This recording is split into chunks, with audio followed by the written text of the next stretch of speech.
ગુજરાતમાં કોરોનાના કેસ 1.5 લાખને પાર. નવા 1221 કેસ સાથે કુલ આંકડો 1,50,415 પર. 24 કલાકમાં 10ના મોત. પેટા ચૂંટણીના ઉમેદવારો માટે ભાજપ કોંગ્રેસમાં મંથન. ધારીમાં જેવી કાકડિયાએ પ્રચાર શરૂ કર્યો. અન્ય 2 ઉમેદવારોએ પણ ટિકિટ મળ્યાનો કર્યો દાવો.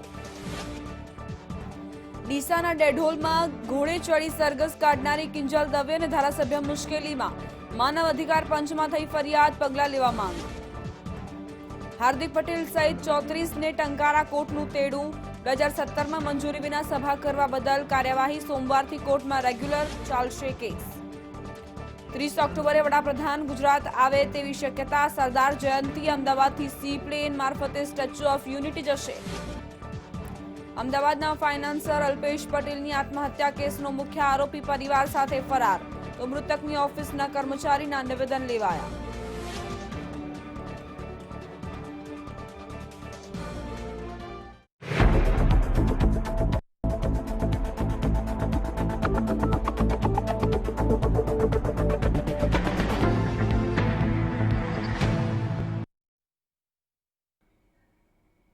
નમસ્કાર દર્શક મિત્રો, હું આપના ટકોરે જોઈ રહ્યા છો આપ અને આપની સાથે હું છું દીપા શર્મા.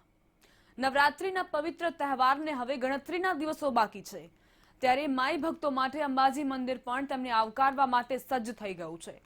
અંબાજી ટેમ્પલ ટ્રસ્ટ તંત્ર દ્વારા નવરાત્રી દરમિયાન મંદિર 9 દિવસ ખુલ્લું રાખવામાં આવે તે દિશામાં તૈયારીઓ કરી લેવામાં આવી છે અને આરતી તથા પૂજા અર્ચનાનો સમય બહાર પાડવામાં આવ્યો છે.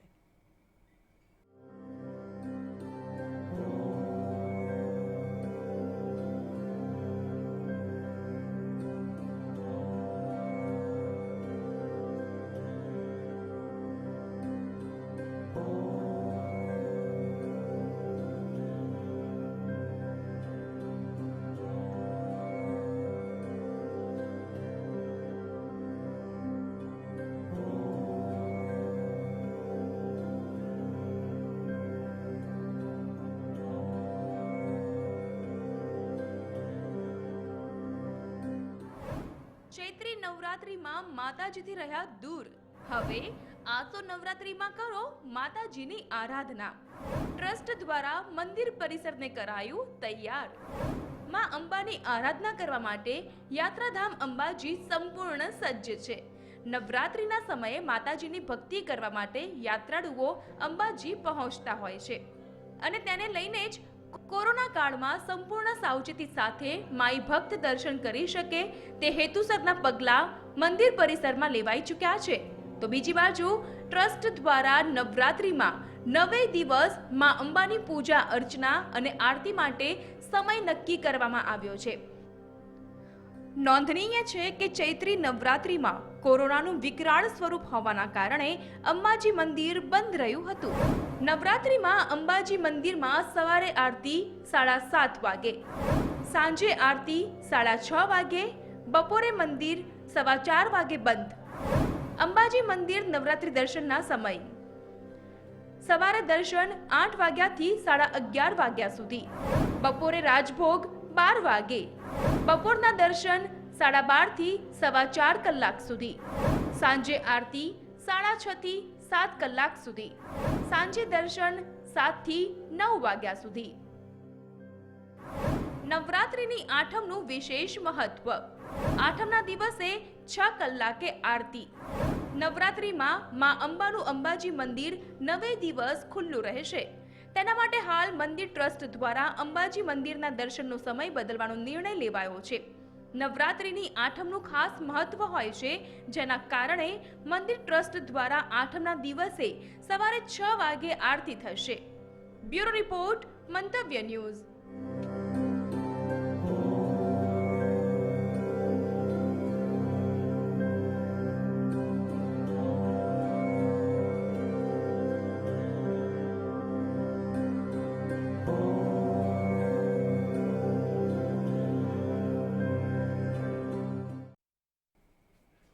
જે દેશમાં બળુકા લોકો બળજબરી અને મનમાની કરતા હોય અને નબળા અને નાના લોકો શાસકોની જીદમાં પીસાતા હોય તે દિશામાં લોકશાહીની અધોગતિ થઈ રહી છે તેમ સ્વીકારવું જ પડે.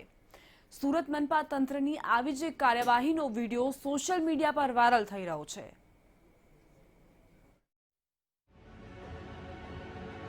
માંડ પેટીયું રડતા તરુણ પર તાનાશાહી. લારી ચલાવતા તરુણને 400 રૂપિયાનો દંડ. ગેરકાયદે દબાણના નામે ફટકાર્યો દંડ.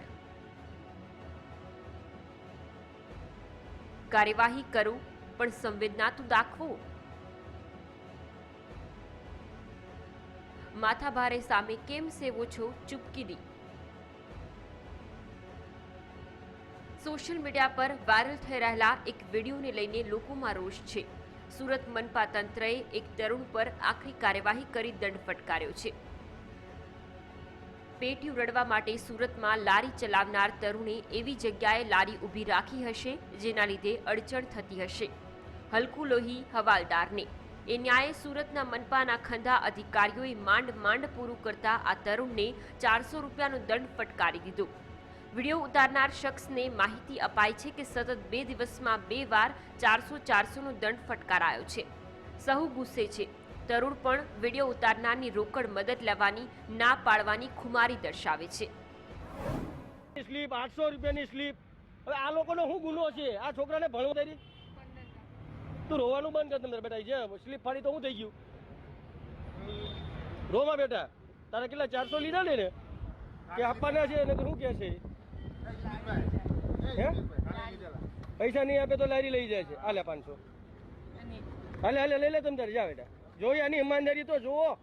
આ છોકરાને 500ની નોટ આપો. હાલે બેટા તું ભરી દેજે. કે નહીં મારે નહીં જોતા, એ મજૂરી કરીને લેવા માંગે.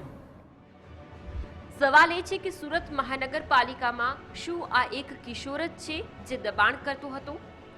આ તરુણ જ છે જેની સામે મનપાના સત્તાધીશો પહોળી છાતી કરીને દોડી ગયા. આ તરુણ જ છે જેની પાસે નિયમોનો હવાલો મૂકીને એનું પેટીયું છીનવી લેવાની કોશિશ કરાઈ. સવાલ એ છે કે શું ઊંચા કોલર રાખીને ચાલતા મનપા અધિકારીઓને માફિયા કહેવાતા લોકોના દબાણ હટાવવામાં પણ આવી સ્ફૂર્તિ હશે કે પછી કાગળ પર કાર્યવાહી બતાવવા માટે નબળા અને નાના લોકોને જ પરેશાન કરાય છે? દબાણ કરનારું કોઈ પણ હોય, કાર્યવાહી ચોક્કસ થવી જોઈએ. ના નથી, પણ સુરત મનપા તંત્રએ દાખલો બેસાડવા માટે પહેલા કહેવાતા માથાભારે લોકો પર નિશાન સાધવું જોઈએ. તો જ દબાણ માફિયાઓમાં થોડી ઘણી ફરક બેસશે. બાકી એ સમજી જશે કે આ તંત્ર તો નમાલું છે, નિર્બળ પર જ એક્શન લેશે. સંજય મહંત, bureau report, Surat. Heritage city Ahmedabad વધુ એક સિદ્ધિ નોંધાવવા તરફ જઈ રહ્યું છે. ટ્રાન્સપોર્ટેશનમાં અમદાવાદની જીવાદોરી સમાન કાલુપુર સ્ટેશન વિશ્વનું એકમાત્ર સ્ટેશન બનવા જઈ રહ્યું છે, જ્યાં રેલવેના અલગ અલગ ટ્રાન્સપોર્ટેશનનો સંયોગ થશે. કાલુપુર સ્ટેશન પર મેટ્રો, ભારતીય રેલવે અને બુલેટ ટ્રેન એમ ત્રણેય ટ્રાન્સપોર્ટેશનનું એક સાથે જોવા મળશે.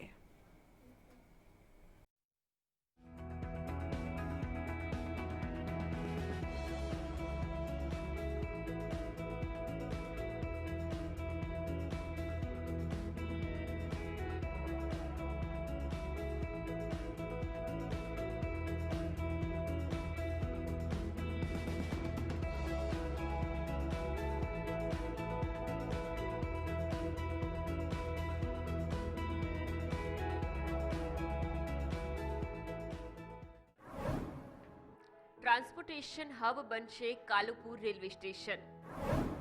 સામાન્ય રેલવે, મેટ્રો અને બુલેટ દોડશે એક સાથે. Ahmedabad mega city transportation hub બનશે. ભારતભરમાંથી અમદાવાદ આવતા લોકો માટેનું એક સેન્ટર પોઈન્ટ કહેવાતું 157 વર્ષ જૂનું કાલુપુર રેલવે સ્ટેશન, જ્યાં અનેક બજારો અને ભરચક વિસ્તારમાં આવેલું આ સ્ટેશન આગામી દિવસોમાં દેશનું એક એવું ટ્રાન્સપોર્ટેશન હબ બની જશે જ્યાં 3 પ્રકારના સ્ટેશન બનાવવામાં આવશે. પ્લેટફોર્મ 11 થી 12 વચ્ચેનું બુલેટ ટ્રેન સ્ટેશન 20 મીટર ઊંચા થાંભલા પર બનાવવામાં આવશે, જ્યારે રેલવે સ્ટેશન ડાઉનસ્ટ્રીમ પરના પુનઃ વિકાસના ભાગરૂપે તૈયાર થઈ જશે અને ત્યાંથી ટ્રેનો ચલાવવામાં આવશે. અહીં મેટ્રો કામગીરી પણ ચાલી રહી છે અને જમીનથી 20 મીટર નીચે એક મેટ્રો સ્ટેશન બનાવવામાં આવી રહ્યું છે. આ રીતે કાલુપુર એકમાત્ર સ્ટેશન હશે જ્યાં સામાન્ય રેલવે, મેટ્રો અને બુલેટ ટ્રેન સ્ટેશન હશે. Bullet train Sabarmati railway station પણ પહોંચશે. બુલેટ ટ્રેન માટે નહીં બનાવાય અલગ પ્લેટફોર્મ. અંડરગ્રાઉન્ડ રેલવે સ્ટેશન બનશે. National high speed railway corporation limited અનુસાર બુલેટ ટ્રેન માટે કોઈ અલગથી સ્ટેશન બનાવવામાં નહીં આવે. આ ટ્રેન કાલુપુર તેમજ સાબરમતી સ્ટેશન પરથી દોડતી જોવા મળશે. આ નિર્ણયથી મુસાફરોની અવરજવરમાં સરળતા થશે. મુસાફરો બીઆરટીએસ, એસટી સ્ટેન્ડ તેમજ એરપોર્ટથી કનેક્ટ રહી શકે તે માટે આ પ્લાનિંગ કરવામાં આવ્યું છે. National high speed railway corporation limited દ્વારા સ્ટેશનની ડિઝાઇન તેમજ કન્સ્ટ્રક્શનની કામગીરીની સોંપણી માટે બિડ્સ મંગાવાયા છે. મેટ્રો રેલવેના 2 સ્ટેશન બનશે. રેલવે સ્ટેશનના ઈસ્ટ અને વેસ્ટ રેમ્પ પર બનશે station. Gujarat metro rail corporation માટે સૌથી મોટું અને પડકારભર્યું કામ અંડરગ્રાઉન્ડ ટનલનું હતું. અમદાવાદના અત્યંત ગીચ વિસ્તાર એવા કાલુપુરમાં રોડ પર ચાલવું પણ મુશ્કેલ ભર્યું છે. ત્યાં મેટ્રો ટ્રેનને જમીનની નીચે દોડાવવા માટે ટનલ ખોદવાનું કામ પણ મેટ્રો ઓથોરિટી માટે લોઢાના ચણા ચાવવા જેવું હતું. બ્યુરો રિપોર્ટ, મંતવ્ય ન્યૂઝ.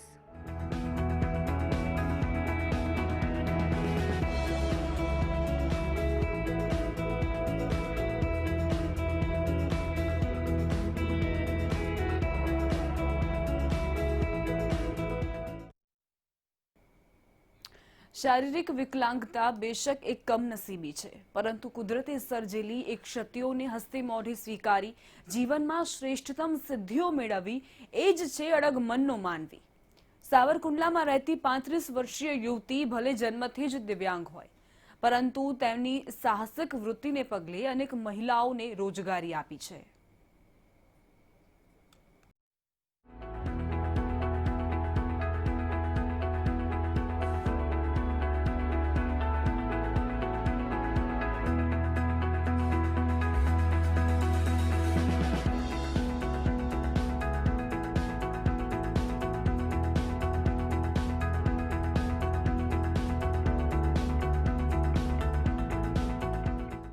મજબૂત મનોબળ, સંઘર્ષને હરાવવાની તાકાત, શારીરિક ક્ષમતાઓ વચ્ચે પણ કંઈક અલગ કરવાની ઈચ્છા શક્તિ.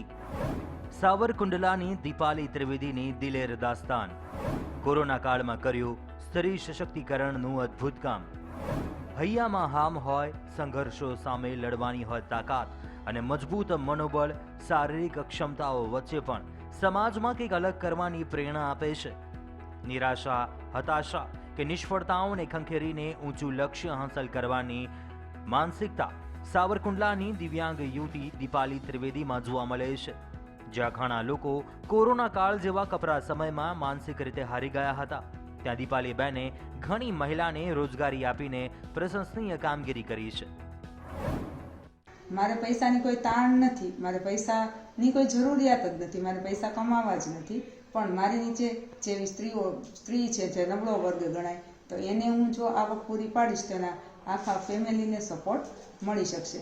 એ માટે થઈને મેં ઘણા બધા પ્રયાસો કર્યા છે અને સફળ પણ છે. મલ્ટિપલ ડિસઓર્ડરથી પીડિત છે દીપાલી ત્રિવેદી. અમદાવાદની MPF સંસ્થા સાથે જોડાઈ દીપાલી ત્રિવેદી નિષ્ફળતાઓને ખંખેરીને ઊંચું લક્ષ્ય હાંસલ કરવાની બળુકી માનસિકતા હોય તો એ વિકલાંગતાને હરાવી શકાય છે. અસંખ્ય વિરલાઓ એવા છે કે જેમણે અમને શારીરિક ક્ષતિઓ વચ્ચે પણ સમાજ દંગ રહી જાય એવી સિદ્ધિઓ હાંસલ કરી છે. અને હાલ દીપાલી ત્રિવેદીના મજબૂત મનોબળને સંસ્થાના માલિક તથા તેમની સાથે કામ કરતી મહિલાઓ સલામ કરી રહી છે. છેલ્લા 5-1 મહિનાથી દીપાલી ત્રિવેદી અને તેમની ટીમ અમદાવાદમાં ચાલતી MPF નામની સંસ્થા સાથે મળીને મહિલા સશક્તિકરણનું કામ કરી રહી છે. કોરોના નબળા સમય કઈ રીતે રોજગારી મેળવી એ મને શીખવાડે છે. એ પોતે તો શારીરિક રીતે ખુદ હાલી ચાલી નથી શકતા, પણ એને આપણે શીખવાડે છે. આપણે તો 2 હાથ ને પગ છે, આપણે શા માટે ન કરી શકીએ? એની પાસેથી આપણે પ્રેરણા લેવી જોઈએ. મેં એની પાસેથી ખૂબ પ્રેરણા લીધી છે અને હું પણ આગળ વધીશ અને બીજાને પણ આગળ વધવાનો પ્રયાસ કરીશ. એને એમ કે મસ્ક્યુલર ડિસઓર્ડર છે, અપંગ છે, પણ માનસિક રીતે એટલી તંદુરસ્ત છે કે જબરદસ્ત કામ કરી રહી છે. એટલે એક એવી જબરદસ્ત પ્રેરણા હતી મારા પોતાના માટે, મારી સંસ્થા માટે, સંસ્થામાં કામ કરી રહી 12,000 બહેનો માટે. સમાજ માટે પ્રેરણારૂપ છે દીપાલી ત્રિવેદી. RSS દ્વારા કરાયું સન્માન. આ પ્રવૃત્તિથી પ્રેરાઈને તેમને રાષ્ટ્રીય સ્વયંસેવક સંઘ પ્રેરિત ડોક્ટર હેડગેવાર સેવા સમિતિ ભાવનગર તરફથી રમેશભાઈ હિરાણીના હસ્તે દીપાલી ત્રિવેદીનું સન્માન પણ કરવામાં આવ્યું. નોંધનીય છે, મસ્ક્યુલર ડિસઓર્ડરને પગલે દીપાલી ત્રિવેદી સતત પથારીવશ છે, છતાં પણ એટલું ચોક્કસ કહી શકાય કે સમાજ માટે પ્રેરણારૂપી કામ કર્યું. પરેશ પરમાર, મંતવ્ય ન્યૂઝ, અમરેલી. કોરોના કાળમાં લોકડાઉનની ઘોષણા થતાં જ લોકો ભાગતી દોડતી જિંદગીથી પરિવારની સાથે સમય વ્યતીત કરવાને લઈ ખુશ થઈ રહ્યા હતા. પરંતુ જેમ જેમ લોકડાઉનનો સમય જતો રહ્યો, લોકડાઉનનો સમય લંબાતો રહ્યો, તેમ તેમ લોકો ઘરે તોબા પોકારી ગયા. જોકે કેટલાક લોકોએ એકલતા અને તણાવને દૂર કરવા માટે શ્વાનને પોતાનો સાથી બનાવ્યો. બસ આ જ કારણોસર માર્કેટમાં પાલતુ શ્વાનની કિંમતમાં તોતિંગ વધારો થયો છે.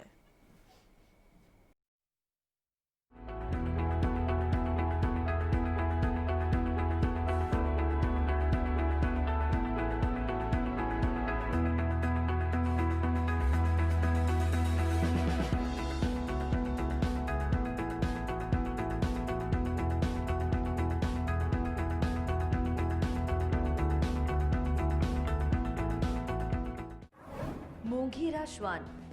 પાળતું શ્વાન હવે બન્યો મોંઘેરો શોખ. કોરોના કાળમાં પાળતું શ્વાનની ડિમાન્ડ વધી. એક શ્વાનની કિંમતમાં 5 થી 10 હજારનો વધારો. શ્વાનની કિંમત 25,000 થી 30,000 પહોંચી. કહેવાય છે કે જીવનમાં કપરા સમયમાં ક્યારેક પોતાના અંગત લોકો પણ સાથ છોડી દેતા હોય છે, તો કેટલીક વખત અબોલ જીવ પણ કપરા સમયમાં સાથ આપતા હોય છે. કોરોના કાળમાં જ્યાં માનસિક મજબૂત રહેવું જરૂરી છે, ત્યારે કેટલાક લોકોએ શ્વાનને જ સાચા સમયનો સાથી ગણ્યો. રાજ્યમાં છેલ્લા 6 મહિનામાં ડોગ અને પેટ્સની ડિમાન્ડમાં ભારે ઉછાળો આવ્યો છે. તેમાં લોકો હાલ ગાર્ડ ડોગ કરતાં કમ્પેનિયન ડોગ લેવાનું પસંદ કરી રહ્યા છે. સૌથી વધારે અત્યારે કમ્પેનિયન પેટ જે હોય એને સૌથી વધારે ડિમાન્ડ છે. ખાસ કરીને બીગલ છે, લેબ્રાડોર છે, સિટ્ઝુ છે, પછી એ ટાઈપના ડોગ છે, ગોલ્ડન રિટ્રીવર છે, કે કંપની માટે હોય.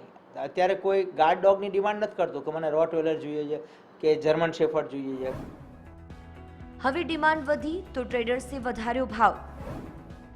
વર્ક ફ્રોમ હોમ અને બાળકોની સ્કૂલો બંધ થવાને કારણે ઘરે લોકોની દિનચર્યા એક જ પ્રકારની બની ગઈ, જેથી કંટાળીને લોકો પેટ્સ ડોગ ખરીદવા આકર્ષાયા છે. જેને કારણે ટ્રેડર્સે પણ પાળતું શ્વાનની કિંમતમાં તોતિંગ વધારો ઝીંકી દીધો છે. હાલ શિટ્ઝુ, બિગલ, રિટ્રીવર અને લેબ્રાડોરની ડિમાન્ડ વધી છે, જે ફેમિલી સાથે ઝડપથી હળીમળી જાય છે. ड्यूरिंग दिस टाइम जो अभी कोरोना चल रहा है, तो it has really affected mentally to all of us. तो पपी रखने से बहुत बेटर फील होता है एज अ कंपेनियन. સિટ્ઝુની 35 થી 40 હજાર કિંમત, બિગલની 20 થી 30 હજાર, ગોલ્ડન રિટ્રીવરની 40 થી 45 હજાર. સિટ્ઝુ ટોય બ્રીડ હોવાથી તે હાથમાં સરળતાથી સાથે લઈ શકાય છે, જેથી તેની ડિમાન્ડ છે તે સરેરાશ 35 થી 40 હજારમાં મળી રહ્યું છે. બિગલ 20 થી 30 હજાર, ગોલ્ડન રિટ્રીવરનો ભાવ 40 થી 45 હજાર પહોંચ્યો છે. ડોગ એસેસરીઝના ભાવ પણ આસમાને. સ્વાભાવિક છે કે ડોગ જ્યારે મોંઘા હોય ત્યારે તેમની એસેસરીઝ પણ મોંઘી જ હોવાની. હાલ માર્કેટમાં ડોગ એસેસરીમાં કોરોના કાળમાં મોંઘી બની છે અને તેમાં 30 થી 40% ભાવ વધ્યા છે. સ્નેક્સ બહુ બધા મોંઘા થઈ ગયા છે, જે 100 ગ્રામના 225 રૂપિયા, 500 રૂપિયા એવી રીતે. ટોયઝમાં પણ નવી નવી MRPથી ટોયઝ આવે છે. એનું ડોગ ફૂડ છે, ડોગ ફૂડ પણ મોંઘું છે. પેટ્સ ખરીદવા માટે લોકો વધારે પ્રિફર કરતા હતા, ત્યારે પોતાનું જે એકલતાપણું અને તણાવ જે છે તે દૂર કરવા માટે ફેમિલિયર ડોગ્સની ડિમાન્ડ વધી છે, જેને કારણે આજે ડોગ્સ પહેલાં જે ઓછી કિંમતમાં મળતા હતા તે જ ડોગ્સના ભાવ પણ વધ્યા છે. સાથે સાથે ફેમિલિયર ડોગની ડિમાન્ડ પણ વધી છે. કેમેરા પર્સન સંદીપ ત્રિવેદી સાથે બૃંદા રાવલ, મંતવ્ય ન્યૂઝ, અમદાવાદ. બુલેટિનમાં હાલ રોકાઈશું એક નાનકડા વિરામ માટે. આપ જોતા રહો મંતવ્ય ન્યૂઝ.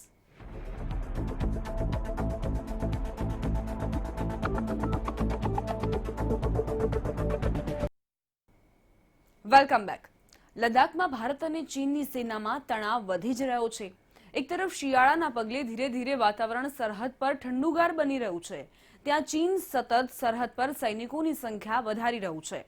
અમેરિકાએ ભારતને ચેતવણી આપી છે કે ચીની સરહદ પર 60,000 જેટલા સૈનિકો એક કર્યા છે.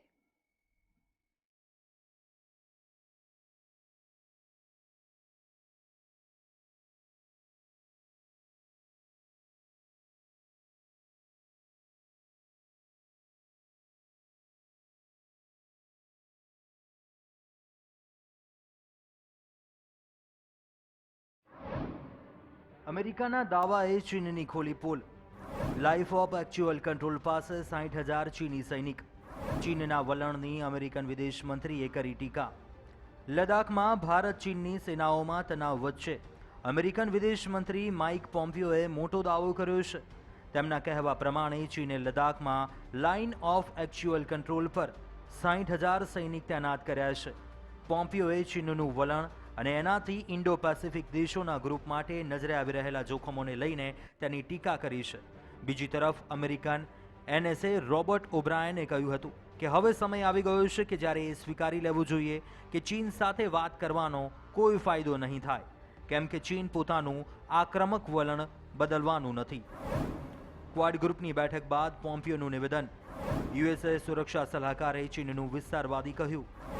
પોમ્પિયોએ ક્વાડ ગ્રુપ એટલે કે ઇન્ડો પેસિફિક દેશો અમેરિકા, જાપાન, ભારત અને ઓસ્ટ્રેલિયાના વિદેશ મંત્રીઓની ટોક્યોમાં થયેલી મિટિંગમાંથી પરત આવ્યા પછી શુક્રવારે એક ઇન્ટરવ્યૂમાં ચીન પર નિશાન તાક્યું હતું. ક્વાડની મિટિંગમાં ભારતના વિદેશ મંત્રી એસ જયશંકર પણ સામેલ થયા હતા. અમેરિકન એનએસએ રોબર્ટ ઓબ્રાયને ઉટાહમાં કહ્યું હતું કે ચીનની કોમ્યુનિટી પાર્ટીની ભારતીય સરહદ પર વિસ્તારવાદી આક્રમકતા સ્પષ્ટ રીતે જોઈ શકાય છે. અહીં ચીન તાકાતના બળે એલએસી પર નિયંત્રણ કરવાની કોશિશ કરી રહ્યો છે. તેમણે કહ્યું હતું કે ચીનથી નજર બચાવવાનો કે તેની સાથે નરમાઈથી વર્તાવાનો કોઈ ફાયદો નહીં થાય. અમે આ લાંબા સમયથી આ કહી રહ્યા છીએ. બ્યુરો રિપોર્ટ, મંતવ્ય ન્યૂઝ. આરએસએસના વડા મોહન ભાગવતે એક હિન્દી મેગેઝિનને આપેલા ઇન્ટરવ્યુમાં કહ્યું છે કે ભારતીય મુસ્લિમ દુનિયામાં સૌથી વધારે સંતુષ્ટ છે. જોકે અઝદુદ્દીન ઓવૈસી ભાગવતની આ વાત સાથે સહમત નથી.